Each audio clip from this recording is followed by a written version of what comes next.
കഴുത്തിലെ ഡിസ്കിലെ പ്രശ്നമുണ്ട്. പക്ഷേ ഇപ്പം നടക്കുമ്പോൾ ഒരു ബാലൻസ് കുറവ് പോലെയൊക്കെ തോന്നുന്നുണ്ട്. അല്ലെങ്കിൽ തല കറങ്ങുന്ന പോലെ തോന്നുന്നുണ്ട്. ഡോക്ടറെ, എനിക്ക് കഴുത്തിൻ്റെ ഡിസ്കിന് നല്ല പ്രശ്നമുണ്ട്. പക്ഷേ ഇപ്പോൾ കുറച്ച് നാളായിട്ട് നടക്കുമ്പോൾ ബാലൻസ് കിട്ടാത്ത പോലെ തോന്നുക. അല്ലെങ്കിൽ ചിലപ്പോൾ തല കറങ്ങുന്ന പോലെയൊക്കെ തോന്നുക.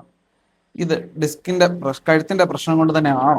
അതോ വേറെന്തെങ്കിലും എനിക്ക് എന്തെങ്കിലും വേറെ രോഗമാണോ? ഇങ്ങനെയൊക്കെ പല പേഷ്യൻസും എൻ്റെ അടുക്കെ ചോദിക്കാറുണ്ട്.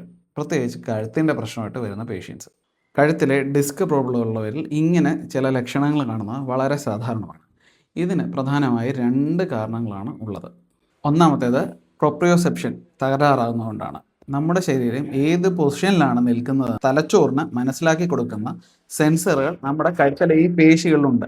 കഴുത്തിലെ പേശികളിൽ ഡിസ്ക് തേയ്മാനം വരുമ്പോൾ എന്താ സംഭവിക്കുന്നത് വെച്ചാൽ ഈ സെൻസറുകളിൽ നിന്ന് തെറ്റായ സന്ദേശം തലച്ചോറിലേക്ക് എത്തുന്നു. ഇതുകൊണ്ടാണ് ബാലൻസ് തെറ്റുന്നത്. രണ്ടാമത്തേത് സെർവൈക്കൽ മൈലോപ്പതിയാണ്. തള്ളി വരുന്ന ഡിസ്ക് നമ്മുടെ സുഷുമ്ന നാഡിയെ സ്പൈനൽ കോഡിനെ അമർത്തുമ്പോൾ കാലിലേക്കുള്ള സന്ദേശങ്ങൾ തടസ്സപ്പെടുകയും നടക്കുമ്പോൾ ഒരു വശത്തേക്ക് ചരിഞ്ഞു പോവുകയോ ബലക്കുറവ് തോന്നുകയോ ഒക്കെ ചെയ്യാം. ചില ആൾക്കാരിൽ ഈ തലച്ചോറിലേക്കുള്ള രക്തയോട്ടക്കുറവ് ഉണ്ടാകുന്നത് കൊണ്ടാണ് ഈ വ്യതിയാനത്തിന് കാരണം. നേരത്തെ പറഞ്ഞ കാര്യങ്ങളെല്ലാം ശരിയാണ്.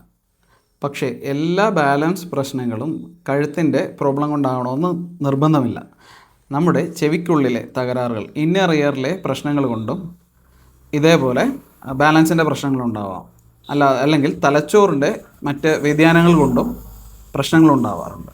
അതേപോലെ തന്നെയാണ് BP വേരിയേഷൻ, രക്തസമ്മർദ്ദത്തിലെ വേരിയേഷൻ കൊണ്ടും ഇതേപോലെ ബാലൻസ് പ്രശ്നങ്ങൾ ഉണ്ടാവാറുണ്ട്. ബാലൻസ് പ്രോബ്ലം ഇതുപോലെ കാണുന്നവർ ചെയ്യേണ്ട കാര്യം എന്തെന്നാൽ ഇത് ഡിസ്കിൻ്റെ പ്രോബ്ലം ആണോ അതോ വേറെ എന്തെങ്കിലും കൊണ്ടാണോ എന്ന നിഗമനത്തിൽ ഡയറക്റ്റ് എത്താതെ ഒരു ഡോക്ടറെ കണ്ട് ക്ലിനിക്കൽ എക്സാമിനേഷനിൽ കൂടെയോ MRI അല്ലെങ്കിൽ ബാക്കിയുള്ള ടെസ്റ്റുകളിൽ കൂടെ വേണം ഒരു നിഗമനത്തിലെത്താൻ.